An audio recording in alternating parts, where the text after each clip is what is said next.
Saudara, hari ini saya mau menyampaikan tentang satu hal, yaitu overcoming struggles. Apa itu? Bagaimana kita boleh menang atas pergumulan, menang atas segala masalah dan pencobaan. Dalam 1 Samuel pasalnya yang kedua ayat yang pertama, firman Tuhan berkata, lalu berdoalah Hana katanya, hatiku bersukaria karena Tuhan, tanduk kekuatanku ditinggikan oleh Tuhan, mulutku mencemoohkan musuhku, sebab aku bersukacita karena pertolonganmu. Saudara, dalam cerita ini kita melihat bagaimana Hana mengalami banyak pergumulan dalam kehidupannya. Ia adalah seorang wanita yang mandul dan tidak punya anak. Bahkan suaminya mengambil wanita lain, yaitu Penina. Dan Penina ini punya anak, saudara. Kemudian Penina ini menghina, bahasa sekarang itu membuli Hana, ya, sehingga sakit hati dan kepahitan itu melanda kehidupan Hana. Tetapi ayat tadi berkata bahwa Hana berdoa dan berkata, aku bersukaria karena Tuhan, hatiku bersukacita karena pertolongan Tuhan. Mengapa, saudara? Jawabannya adalah karena Hana membawa masalahnya kepada Tuhan. Ya, dia datang ke rumah Tuhan dan memohon pertolongan Tuhan. Pada 1 Samuel pasal yang pertama ayat yang ke-10 dikatakan di sana, dan dengan hati pedih ia berdoa kepada Tuhan sambil menangis terseduh-seduh.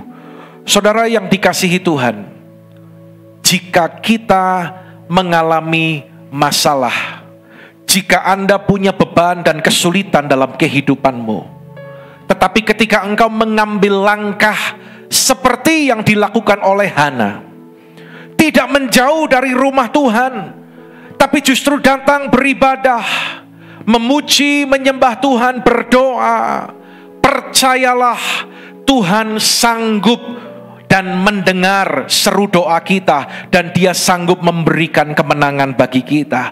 Katakan amin, saudaraku. Hari ini kita akan melihat bagaimana sikap kita agar menang atas pergumulan. Yang mau menang atas pergumulan katakan amin. Bilang kanan kiri, saya mau menang atas pergumulan. Yang pertama, saudaraku, agar kita menang atas pergumulan, kita harus introspeksi diri kita. Ya.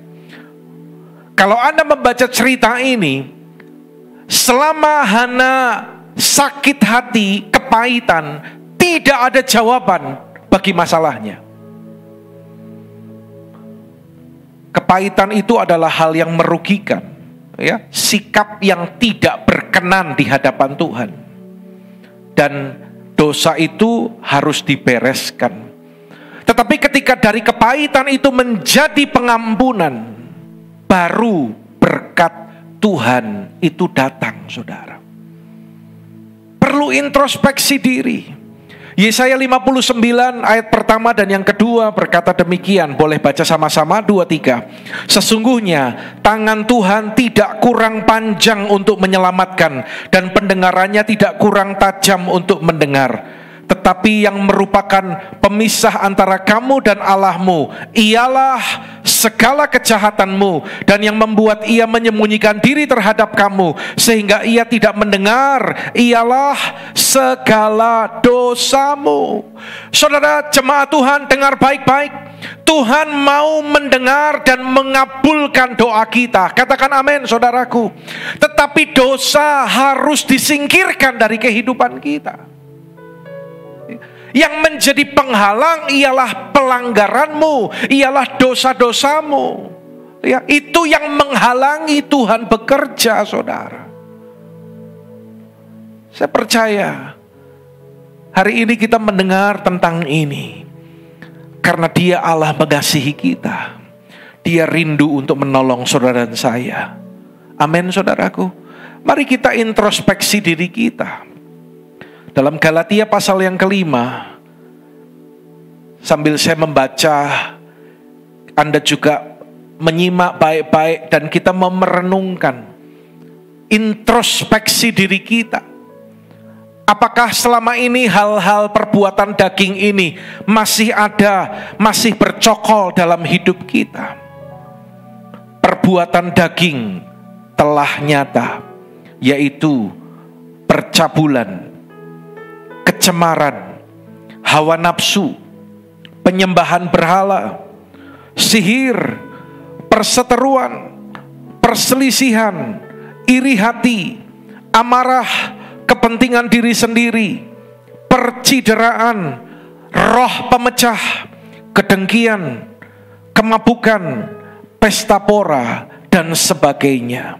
Terhadap semuanya itu, ku peringatkan kamu, seperti yang telah kubuat dahulu, bahwa barang siapa melakukan hal-hal yang demikian, ia tidak akan mendapat bagian dalam kerajaan Allah.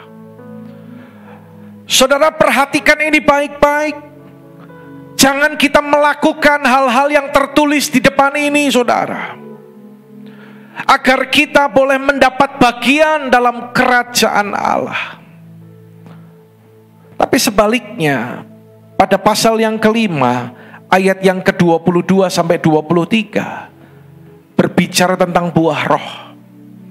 Tangkap ini, biarlah ini yang kita hasilkan dalam kehidupan kita. Tetapi sama-sama, buah roh ialah kasih, sukacita, damai sejahtera, kesabaran, kemurahan, kebaikan, kesetiaan, kelemah lembutan, penguasaan diri. Tidak ada hukum yang menentang hal-hal itu. Katakan amin, saudaraku. Ya, kita baca sama-sama ayat ini, saudaraku. Ketika kita sudah introspeksi diri kita, kita sadar ada hal-hal perbuatan daging itu yang masih ada dalam hidup kita. Kita mau datang dan bereskan di hadapan Tuhan.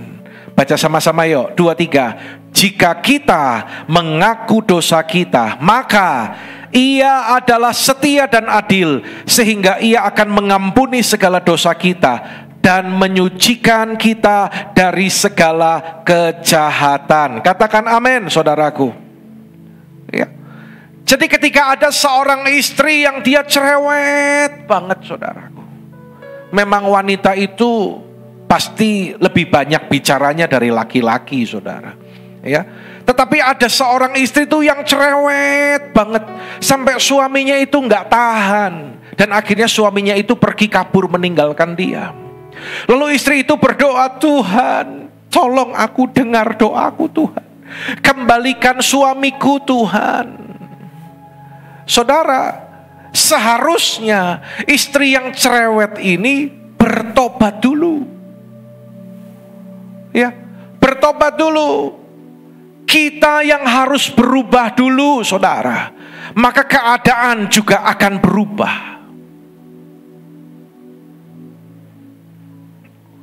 Ada orang yang batuk begitu parah, paru-parunya alami gangguan ketika dia di ronsen, ternyata banyak bercak di paru-parunya.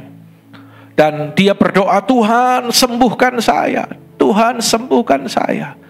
Padahal dia ini terikat dengan rokok, saudaraku. Lalu malaikat nyeletuk dan jawab dia, kenapa kok kamu minta disembuhin? Supaya kamu bisa ngerokok lagi. Berapa banyak orang berkata, Tuhan, aku mau sembuh, aku gak mau sakit paru-paru, tetapi aku gak mau berhenti merokok. Seharusnya berhenti dulu dari hal-hal yang sia-sia. Dengan berdoa, Tuhan ampuni aku karena aku melakukan hal yang merusak bait-Mu ini. Dan setelah itu Tuhan akan tolong kita. Contoh yang lain, mungkin ada orang yang sedang pacaran. Ketika pacaran, ya, cemburuannya luar biasa, sampai nggak boleh kemana-mana, selalu diawasi. dipasangin CCTV, saudaraku. Ya. Sampai akhirnya pacaran sekali putus, ya karena terlalu overprotective, saudara. 2 kali putus, berkali-kali putus. Kita yang harus introspeksi diri, jangan terlalu posesif, saudaraku. Jadi hari ini kita diajar, kalau ada masalah, kita introspeksi diri kita dulu. Jangan menyalahkan orang lain, jangan menyalahkan keadaan, supaya kita bisa dibaharui oleh Tuhan. Katakan amin, saudaraku. Ketika hidup kita dipimpin oleh Roh Kudus, maka kita akan menjadi orang-orang yang merdeka. Katakan amin. Kita akan menjadi orang-orang yang dibebaskan. Dan hari ini Tuhan katakan, seperti Hana, selama ia sakit hati, kepahitan, tidak ada solusi bagi masalahnya. Tapi begitu dia lepaskan pengampunan, Tuhan jawab doanya. Kita berikan tepuk tangan bagi Allah kita, saudara. Hal yang kedua, bagaimana supaya kita bisa melihat pertolongan Tuhan, sikap kita yang benar, ya. Yang kedua adalah jangan salah merespon. Ya. Ada respon yang benar, ada respon yang salah, saudara. Apa yang dialami oleh Hana ketika seorang wanita itu dimadu, maka biasanya orang itu akan sakit hati, orang itu akan marah, akan salahkan orang lain, akan menjadi orang yang sensitif, menjadi orang yang akan berusaha membalas. Tapi Tuhan ingin respon yang benar dalam kehidupan kita. Seperti Hana, ya, dia mengampuni, dia bersyukur, dan dia memuji Tuhan. Lihat pada ayat yang ke-18 ini. Hana memilih untuk berhenti bersedih hati, walaupun masalahnya belum selesai. Lalu keluarlah perempuan itu, perhatikan yang diberikan warna merah. Ia mau makan dan mukanya tidak muram lagi. Sebelumnya dia nggak mau makan. Sebelumnya mukanya muram. Sebelumnya responnya negatif. Mukanya muram, sakit hati, jengkel. Ya, nggak ada mujizat, saudaraku. Demikian juga dengan saudara dan saya. Coba kita introspeksi diri kita. Selama ini respon kita menghadapi masalah kita, menghadapi pergumulan kita, ketika kita belum mendapat jawaban doa, respon kita positif atau negatif. Tapi kalau kita memilih untuk memberikan respon yang baik, maka Tuhan pasti menolong kita. Amin, saudaraku. Jangan sampai kita datang ke ibadah, datang ke gereja dengan hati yang jengkel, saudara. Ada enggak datang ke gereja hatinya jengkel? Ya, karena beratnya beban, jadi jengkel, marah, mukanya, wajahnya muram. Coba cek kanan kirimu, lihat muram enggak, saudara? Habis dari muram nanti jadi suram. Kalau udah muram, suram, jadi seram. Coba lihat lagi kanan kiri, ada yang seram gak wajahnya, saudaraku? Ya, ketika kita kasih respon yang baik dan benar, di sanalah Tuhan akan menyatakan kuasanya. Katakan amin, saudaraku. Ingat Paulus dan Silas, dia ditangkap karena memberitakan Injil. Ingat, bukan karena melakukan dosa, tapi karena melakukan kehendak Tuhan. Setelah itu mereka dipenjara, mereka dipukuli, mereka ditaruh di penjara yang lembab, yang pengap, tangan kaki mereka dibelenggu. Seharusnya banyak alasan buat Paulus dan Silas untuk bersungut-sungut, untuk protes sama Tuhan. Tetapi mereka memberikan respon yang baik. Tengah malam mereka menaikkan tangan, mereka bersyukur kepada Tuhan. Apa yang terjadi? Tuhan menolong mereka. Mujizat terjadi. Penjara terbuka. Bahkan mereka mendapat kesempatan memberitakan Injil kepada kepala penjara. Dan mereka memuliakan Tuhan. Berikan tepuk tangan bagi Allah kita. Ketika kita merespon dengan baik, ya, di balik kesulitan ada berkat yang Tuhan sediakan. Yang percaya katakan amin. Ketika kita memberikan respon dengan benar, di balik masalah ada kemurahan yang Tuhan siap curahkan dalam kehidupan kita. Ya, saya percaya ini pesan Tuhan. Ini isi hati Tuhan bagi kita, saudara.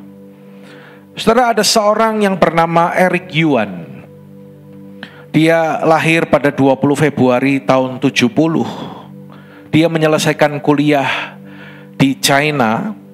Dan dia setelah lulus dia pernah bekerja di Jepang selama 4 tahun.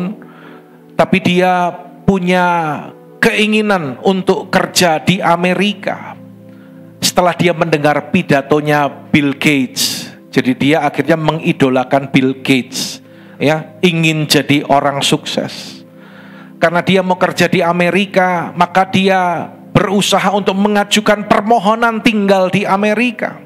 Dia ajukan visa, memang visa Amerika itu tidak mudah, ya. Saya beberapa kali pernah ajukan visa Amerika waktu itu mengikuti acara Morris Cerullo. Saya kedua baru dapat, istri saya ketiga atau keempat baru dapat, ya.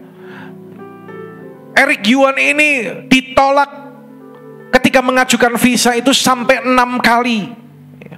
Sampai akhirnya dia sempat berselisih dengan petugas imigrasi, tapi akhirnya diloloskan, saudaraku. Dan tahun 97 dia pindah ke Amerika Serikat dan bekerja di perusahaan yang bernama Webex. Yang kemudian perusahaan ini 10 tahun kemudian diakuisisi oleh Cisco, ya, yaitu pada tahun 2007. Yang saya mau sampaikan adalah ketika dia ada di perusahaan itu, karirnya naik, dia berhasil, dia menjadi top leader di sana, dan dia mendapatkan ide, dia menyampaikan kepada pimpinannya bahwa dia telah membuat satu aplikasi untuk telekonferensi, bisa berbicara, bisa membuat meeting jarak jauh, ya. Karena pengalamannya dia waktu kuliah dulu di Cina, dia ketika mau ketemu dengan pacarnya, dia harus menempuh perjalanan 10 jam. Dan setelah selesai dia harus pulang lagi begitu jauh. Lalu ia mulai berpikir bagaimana supaya orang bisa bertemu jarak jauh, gak perlu berangkat pulang begitu jauh. Tapi ketika dia mengajukan idenya ini, dia ditolak oleh pimpinan perusahaan. Sekali ditolak, dia ajukan lagi, dia bicara lagi, dia sampaikan lagi. Tetapi dengar, berulang kali ditolak, saudaraku. Sampai akhirnya 2011 dia memulai satu perusahaan sendiri, tentunya juga kerjasama dengan beberapa teman. Dan dia mulai mengembangkan sendiri aplikasi yang dibuatnya ini. Dan apa yang terjadi? Beberapa tahun memang semakin naik. Tetapi tahun 2020 aplikasi yang dia ciptakan itu meledak dengan luar biasa. Eric Yuan ini adalah CEO dan pendiri dari Zoom Video Communication. Dan pada masa pandemi, siapa yang mengira ketika banyak orang mengalami masalah, perusahaan mereka kolaps, tetapi justru Eric Yuan ini meraup keuntungan yang begitu besar dan luar biasa. Kekayaan perusahaan diperkirakan lebih dari 300 triliun, saudara. Orang yang berhasil, orang yang mau berhasil harus ulet, harus punya respon yang benar. Gak boleh baperan. Amin, saudaraku. Ya. Roma 8 ayat 28 berkata, kita tahu sekarang bahwa Allah turut bekerja dalam segala sesuatu untuk mendatangkan kebaikan bagi mereka yang mengasihi Dia, yaitu mereka yang terpanggil sesuai dengan rencana Allah. Yang percaya katakan amin. Allah kita turut bekerja dalam segala sesuatu, dalam segala perkara untuk mendatangkan kebaikan. Titik. Jangan mau diajak kompromi sama si jahat. Seringkali si jahat menambahkan, ya memang Alkitab kan bilang mendatangkan kebaikan, tapi kalau udah kata tapi itu kebalikannya. Kenyataannya hidupmu susah. Kenyataannya kamu sudah berapa tahun gak berhasil. Anda harus katakan, stop iblis, diam. Dengar, kamu harus diam dalam nama Yesus. Karena aku pegang firman Tuhan yang berkata, Tuhan turut bekerja untuk mendatangkan kebaikan. Saudara, bagaimana seorang Yusuf ketika dia dijual menjadi budak oleh saudara-saudaranya ke Mesir?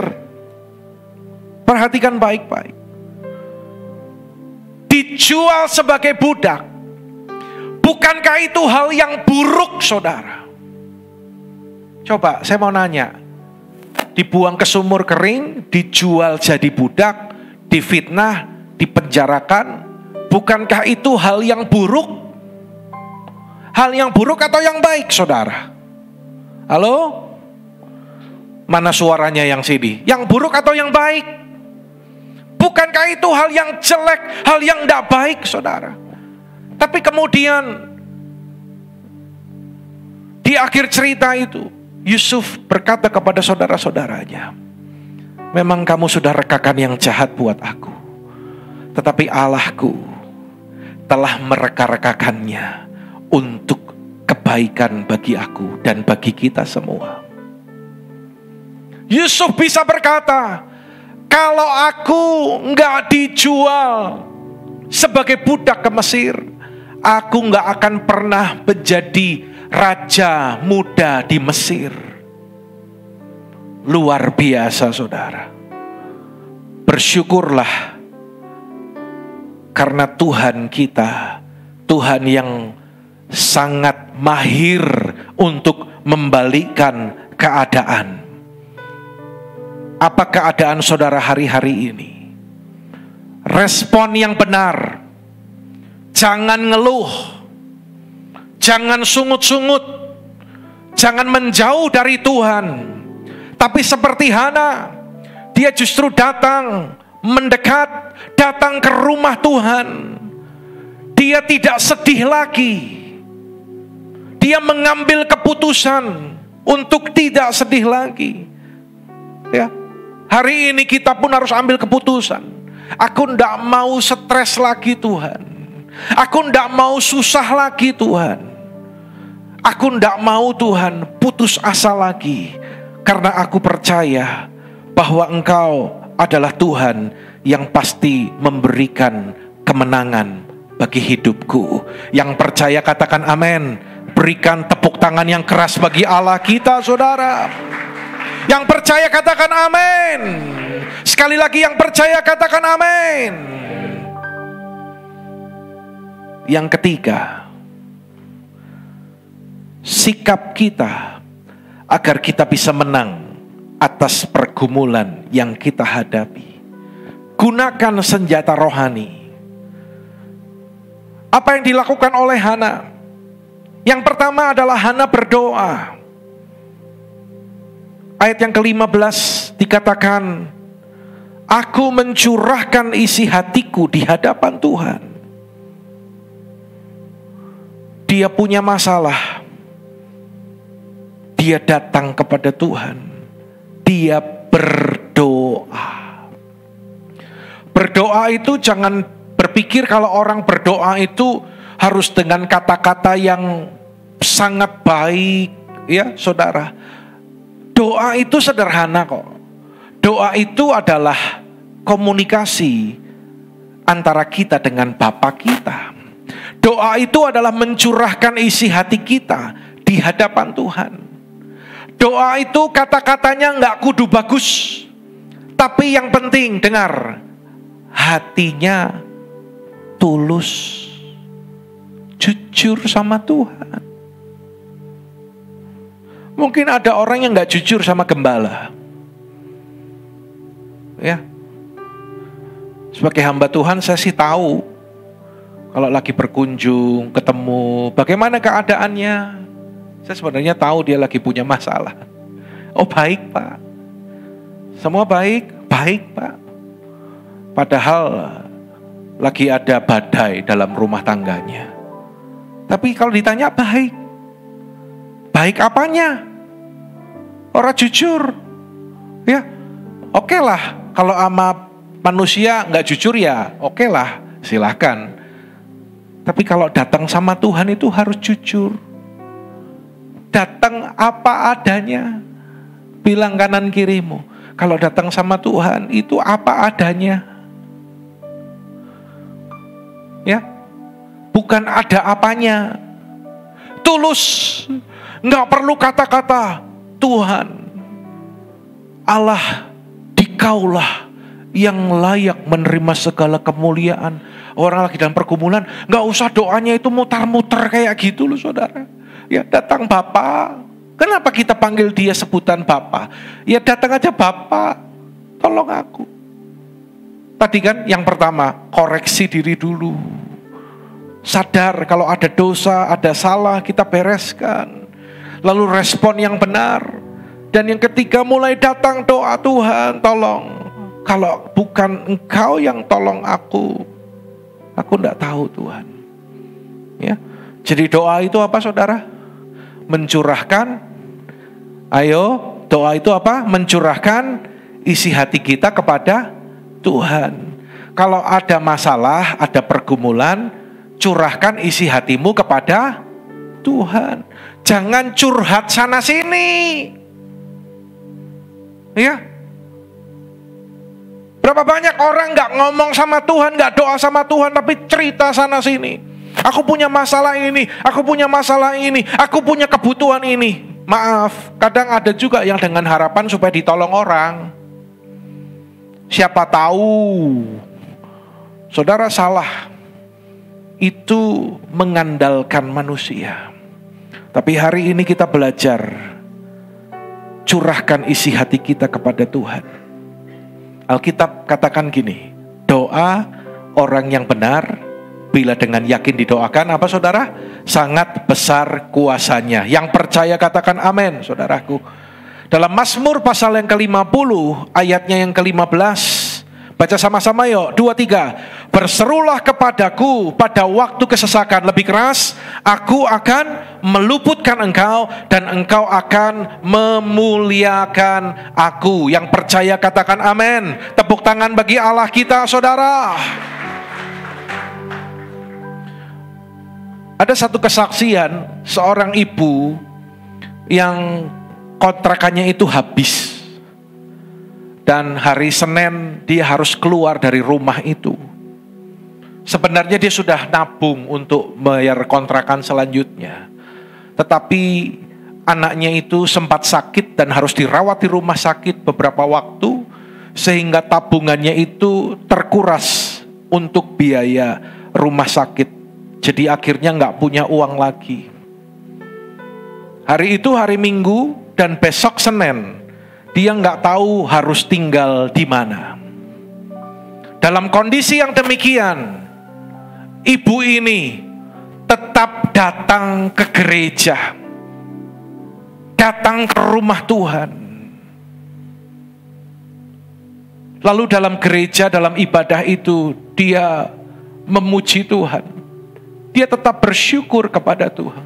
Ku bersyukur Bapa, ku bersyukur Tuhan, buat kasih setiamu di dalam hidupku. Ku bersyukur. Dia tetap bersyukur. Dia tetap memuji Tuhan. Dan dia berdoa, dia mendengarkan firman. Ketika berdoa dia menangis dan dia berkata, Tuhan tolong saya sudah tidak tahu harus melakukan apa. Tetapi dia katakan, tapi aku percaya kepadamu. Mataku tertuju kepadamu.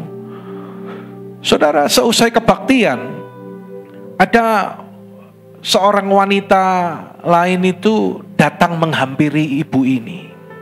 Tentunya mereka sudah saling kenal. Lalu wanita pengusaha ini, dia menjumpai ibu ini dan berkata, "Ibu, saya bisa minta tolong enggak sama ibu?" Dalam hatinya, aku lagi susah gini kok dimintain tolong. Minta tolong apa, Bu? Gini, saya kan tinggalnya deket sini, tetapi saya juga punya rumah di pinggir kota. Nah, rumah itu tuh kosong. Selama ini dipakai oleh gelandangan di teras rumah saya. Jadi kotor, jadi kumuh. Akhirnya saya sudah kasih uang supaya gelandangan itu pergi dan rumah itu sudah dibersihkan. Tetapi tetap harus ada yang tinggal di sana karena saya nggak bisa terlalu sering ke sana. Jadi saya berpikir, kalau ibu tidak keberatan, ibu bisa menempati rumah saya. Dan saya tahu ibu adalah orang yang aktif beribadah, rajin ke gereja. Karena rumah saya jauh, saya juga akan kasih uang transport buat ibu. Dan sedikit uang jajan lah setiap bulan. Jadi tolong dipikirkan ya Bu, kalau boleh saya minta tolong sama ibu. Ibu bisa doa dulu. Nanti 1-2 minggu kabari saya. Ketika dengar kayak gitu, ibu ini sebenarnya hatinya sudah wah gitu. Ini jawaban doa. Dia pengen lompat sebetulnya. Tapi ya dia berusaha tenang. Dan dia berkata, ya kita kan saudara seiman. Apalagi kita satu gereja. Kalau ada yang susah kita harus saling menolong. Nggak perlu nunggu 1-2 minggu Bu. Besok saya pindah ke rumah ibu. Saudaraku, masalah selesai ketika kita berdoa, ketika kita mencurahkan isi hati kita kepada Tuhan. Tuhan membuka jalan dengan cara yang ajaib. Tepuk tangan bagi Allah kita. Tapi jangan sampai di sini kalau ada yang kontrakannya habis, nanti pulang gereja, nanti di depan cari orang mau ketemu siapa gitu ya. Masalahnya kan beda-beda. Tetapi yang saya mau tekankan, dengar baik-baik. Kita punya Tuhan yang sama. Tuhan yang sanggup menjawab doa kita. Tuhan yang sanggup melakukan mujizat. Tuhan yang sanggup memberikan kemenangan bagi kita. Yang percaya kepada Dia. Tepuk tangan bagi Allah kita, saudara. Yang kedua, Hana itu memegang janji Tuhan. Jawab Eli, pergilah dengan selamat dan Allah Israel akan memberikan kepadamu apa yang engkau minta daripadanya. Eli ini adalah hamba Tuhan. Ya. Ketika Hana berdoa, Eli berkata, sudah pulang. Dan Allah akan memberikan kepadamu apa yang engkau minta daripadanya. Saudara dengar baik-baik. Ketika seorang hamba Tuhan menyampaikan demikian bagi Hana, ini adalah pesan Tuhan. Ini adalah janji Tuhan. Dan Hana pegang sungguh-sungguh janji Tuhan ini. Membuat hatinya menjadi teguh dan dia tidak menangis lagi. Saudara, firman Tuhan itu berkuasa, dahsyat saudaraku. Ya, firman Tuhan itu sanggup untuk menolong dan mengubahkan hati kita. Kalau orang lebih banyak nonton TV, dengar media, TikTokan, lebih daripada dengar firman, jangan heran kalau hatinya dikuasai kebimbangan, kegelisahan. Bukan tidak boleh, tetapi yang saya maksudkan adalah jangan hal-hal yang demikian itu melebihi engkau menerima firman dalam kehidupanmu, saudaraku. Tapi ketika kita menerima firman, maka hati kita menjadi teguh. Seorang hamba Tuhan bernama Albert Schweitzer, dia adalah orang yang cinta Tuhan, dia belajar teologi, terbeban melayani di Afrika, tapi dia juga berpikir kalau aku bisa punya belajar ilmu kedokteran, aku pun melayani, memberitakan Injil dan bisa menolong orang-orang dengan ilmuku. Lalu akhirnya dia berangkat ke Afrika, ya, dan dia melayani di sana. Ini orang luar biasa. Kalau mau punya duit banyak ya nggak berangkat ke Afrika. Tapi dengan segala yang ia miliki, dia berangkat ke sana dan dia melayani, dia mendirikan rumah sakit, dia memberitakan Injil, ngalami masalah, sakit, hampir mati, hampir diterkam binatang buas, banyak ngalami hal-hal yang berbahaya, tetapi hatinya tetap teguh. Dia pernah memperoleh Nobel perdamaian karena jasanya. Dan seorang bertanya kepada dia, kenapa kok kamu mau tinggal dan menghadapi banyak tantangan di Afrika? Dia berkata, aku tetap ada di sini karena Tuhan pernah janji kepadaku. Dan karena janji itu aku tetap setia melayani di sini. Tuhan janji apa? Lalu dia berkata, Matius 28 ayat yang ke-20, dan ketahuilah aku menyertai kamu senantiasa sampai kepada akhir zaman. Saudara, dan dia berkata demikian karena Tuhan sudah janji, kesulitan apapun akan aku hadapi. Karena jika Tuhan menyertai aku, maka aku akan mengalahkan segala tantangan yang ada. Saudara, itulah dahsyatnya ketika kita memegang janji Tuhan. Kita menjadi pribadi yang strong. Kita menjadi pribadi yang kuat karena Tuhan menopang kita lewat janjinya. Senjata apa yang kita perlu gunakan? Berdoa. Ya. Lalu yang kedua,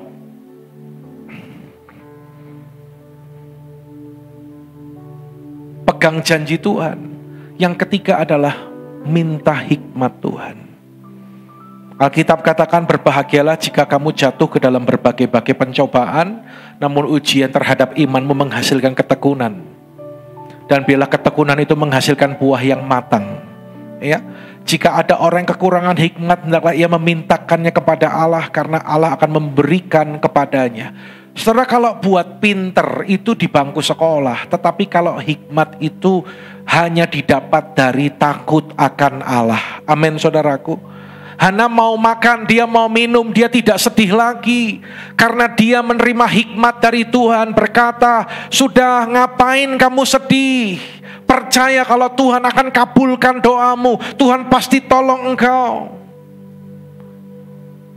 Mungkin ketika engkau mengalami hal yang demikian dan engkau mulai bersuka cita seperti Hana. Tapi orang mungkin tanya, masalahmu sudah selesai? Belum. Lah kok kamu bersuka cita? Anda harus jawab, karena mujizat dan pertolongan Tuhan sedang OTW, on the way. Sebentar lagi aku akan menerima pertolongan Tuhan. Siapa yang percaya? Yang punya pergumulan masalah, kalau kita melakukan ini, maka mujizat Tuhan sedang dalam perjalanan dan sebentar lagi akan kita terima. Tepuk tangan bagi Allah kita, saudaraku. Ya, perlu hikmat dalam segala usaha, pekerjaan, buka toko, ya, bekerja apapun kita perlu hikmat.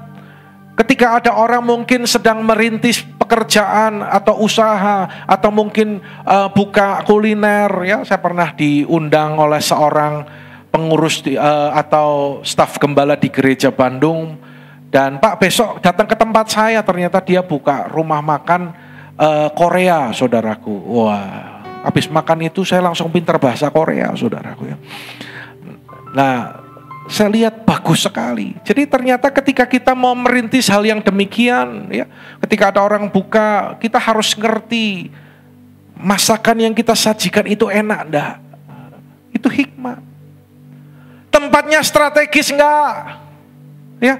Lalu kita cari kenalan orang-orang yang memang ngerti, ya. Bagaimana untuk servis atau pelayanan kepada konsumen. Itu hikmat, saudaraku. Hikmat. Jadi iman itu harus disertai juga dengan hikmat. Supaya kita pun bisa mengambil keputusan yang tepat. Dan kita jangan sampai kita itu menyalahkan Tuhan. Kalau kita minta hikmat dari Tuhan, ada jalan keluar bagi masalah kita. Dan yang terakhir, sikap kita agar kita bisa menang atas pergumulan. Miliki ketekunan. Ya, miliki ketekunan. Kita tidak boleh putus asa. Jangan menyerah. Ku tak akan menyerah pada apapun juga, sebelum ku coba semua yang ku bisa, semua, tetapi ku berserah kepada kehendak-Mu. Hatiku percaya Tuhan punya rencana. Kasih tahu kanan kiri, tepok, bilang jangan mudah menyerah. Ya, saudara, jangan menyerah, tapi engkau harus bertekun sampai engkau menang. Saya mau tanya, berdasarkan Alkitab ini, ya, ketika Hana di madu, ketika dia dihianati, ketika dia bersusah hati, sakit hati, kepahitan, saya mau nanya, anaknya berapa? Nggak ada. 0. Oke? Nihil. Karena dia introspeksi diri, karena dia memberikan respon yang benar, karena dia berdoa, berpegang kepada janji Tuhan, dan minta hikmat Tuhan, dia percaya dan berharap kepada Tuhan. Hidupnya diubah oleh Tuhan. Hidupnya dipulihkan. Kalau Anda baca, akhirnya Tuhan memberikan satu anak, yaitu yang bernama Samuel.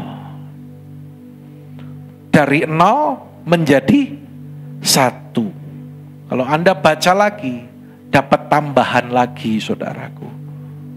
Tambahannya berapa? Setelah Samuel dapat tambahan lagi 5. Jadi total berapa? Dari berapa? Dari 0 tambah 1 tambah 5 jadi 6. Apa artinya? Ini memberikan gambaran bagi kita. Kalau Tuhan berkati saudara dan saya itu gak nanggung-nanggung, saudara. Kok gak ada yang amin? Jangan terlambat kalau amin. Ya, Anda harus semangat, rohmu harus bergairah. Kalau Tuhan berkati saudara dan saya itu tidak nanggung-nanggung. Kalau Tuhan tolong saudara itu tidak nanggung-nanggung. Yang terpenting lakukan bagian kita, saudara. Anda harus punya ketekunan. Jangan mudah patah. Saudara, ada seorang di Amerika. Dia itu harus menjalani kehidupan yang cukup berat. Dia harus menopang kehidupan ibu dan adik-adiknya. Dia bekerja, pernah jadi petani, pernah jadi penjual asuransi, pernah jadi kondektur dari train, pernah jadi pemadam kebakaran, jual ini, jual itu, gagal, bangkrut. Dan sampai akhirnya di usia yang sudah cukup tua, dia mulai merintis satu rumah makan, restoran. Dia mulai meracik ayam goreng. Dan dia jual di rumah makannya itu yang ada di area pom bensin. Tetapi karena ada kebijakan dari kota setempat, semuanya berubah dan tempat itu menjadi tidak strategis lagi. Lalu mulai omsetnya turun. Dan dia mulai ubah strateginya. Dia tetap racik bumbu spesial itu dan dia mulai ubah strategi. Apa yang dia lakukan? Dia mulai tawarkan resep dahsyatnya itu ke restoran-restoran. Wow, bayangan dia ketika nawarin pasti orang mau terima, langsung laris. Saudara dengar baik-baik, ketika dia menawarkan resep itu kepada restoran-restoran itu, saudara, dengar baik-baik, lebih dari 1.000 restoran menolak resepnya. Anda bayangkan 1.000 itu banyak apa dikit? Anda bayangkan menawarkan resep ke 1.000 restoran. Di Wonosobo aja mungkin gak ada 1.000 restoran. Dia keluar dari negara bagian, dia keluar dari kotanya, dia tawarkan itu. Dan akhirnya, bilang sama-sama akhirnya, pada hitungan yang ke 1.008, ada restoran yang mau terima resepnya. Puji Tuhan. Dan itu mulai bertambah, dari 1 menjadi 2, dari 2 menjadi 3, dari 3 menjadi 4, dan seterusnya. Franchise-nya mulai berkembang sampai menjalar ke kota-kota lain, sampai akhirnya ke seluruh dunia, termasuk di Indonesia. Dan di Indonesia sendiri, siapa yang tidak tahu Kentucky Fried Chicken, saudaraku? Di Indonesia KFC ini ada 727 gerai. Anda bisa bayangkan, usia 65, orang bilang sudah telat, udah tua, kamu belum bisa kerjakan apa-apa, belum menghasilkan apa-apa. Tetapi saya percaya, pertolongan Tuhan itu tidak kenal usia, saudara. Amin, saudaraku. Tuhan bisa memberkati kita dalam kondisi apapun. Tuhan bisa memberkati kita kapanpun, saudara. Miliki ketekunan, ya. Saya mendorong mulai dari yang muda-muda yang mungkin sedang bergumul, berjuang dalam pekerjaan dan usahamu. Atau mungkin Anda yang sedang berjuang dengan pekerjaan yang sedang saudara lakukan. Miliki ketekunan. Kita sama-sama miliki ketekunan. Berdoa dan berjuang bersama-sama. Ya, pegang janji Tuhan. Pegang firman Tuhan bahwa pencobaan yang kita alami ialah pencobaan yang biasa, tidak melebihi kekuatan manusia, sebab Allah setia dan karena itu Ia tidak akan membiarkan kamu dicobai melampaui kekuatanmu. Pada waktu kamu dicobai, Ia akan memberikan kepadamu jalan keluar sehingga kamu dapat menanggungnya. Saudara, perhatikan keempat hal ini. Bagaimana sikap kita agar kita bisa menang atas pencobaan. Yang mau menang atas pencobaan, lambaikan tangan saudara. Saya mau lihat tangannya. Sekali lagi, yang mau menang lambaikan tangan saudara. Puji Tuhan.